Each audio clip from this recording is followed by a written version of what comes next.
Les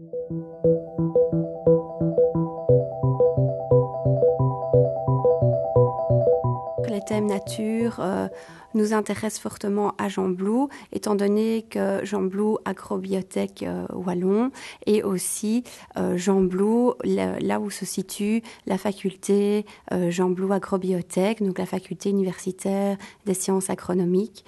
Nous avons rencontré des personnes de la faculté qui étaient partantes aussi sur le projet, et donc ils nous ont dit que chez eux, ils allaient avoir une exposition sur le thème de l'eau qui s'intitule Au secours, où là vraiment tous les aspects scientifiques liés à la problématique de l'eau seront abordés.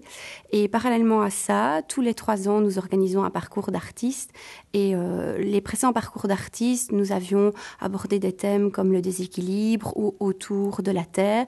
Et donc les thèmes nature intéressent aussi énormément les artistes, et donc nous leur avons proposé d'avoir comme fil conducteur l'eau.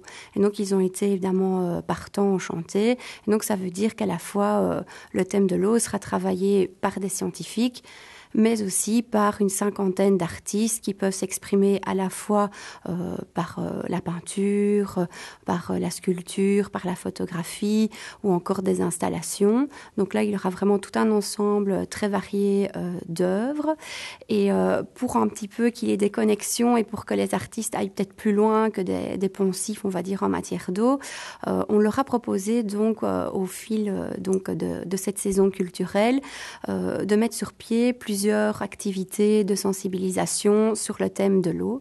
Et donc, nous avons eu l'occasion d'assister à une conférence donnée par l'ADG, en fait, donc organisée par l'ADG dans le cadre d'SES Fin, qui portait sur l'eau et l'agriculture, et dans laquelle, en fait, nous avons eu le plaisir d'entendre Ricardo Petrella. Donc là, c'est vraiment quelqu'un, évidemment, qui est très important dans son discours au niveau de l'eau, et donc quelques artistes ont assisté avec moi à cette conférence.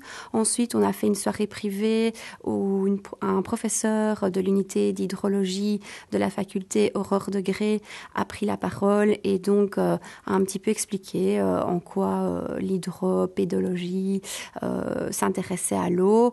Elle nous a un petit peu expliqué toutes sortes de choses. Puis il a eu vraiment tout un échange avec les artistes qui étaient présents autour de l'eau. Ils ont pu poser pas mal de questions sur les normes en agriculture, les nitrates, comment ils se déplacent dans le sol, etc.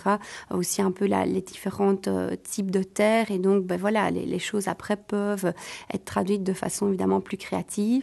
Et nous allons aussi visiter le musée de l'eau et de la fontaine de Genneval. Et là, donc, à la fois, il y a une partie vraiment proprement dite du musée, avec de la mythologie de l'eau, l'arrivée de l'eau sur Terre, et aussi une visite dans la vallée de la Lanne, où là, c'est plutôt le pire, le meilleur de l'homme par rapport à l'eau.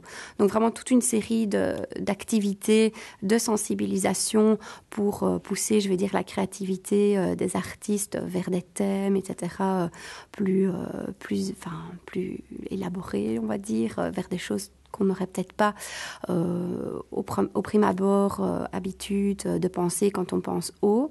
Et donc ensuite, il y aura donc le moment vraiment de l'exposition au secours, le moment de l'exposition lors du parcours d'artistes, et aussi des activités alors là qui seront proposées au public en rapport avec l'eau. Donc un film sur l'eau, un spectacle aussi qui clôturera le parcours et qui sera par rapport au thème. Donc on va dire vraiment que l'eau va traverser comme un cours d'eau notre saison culturelle.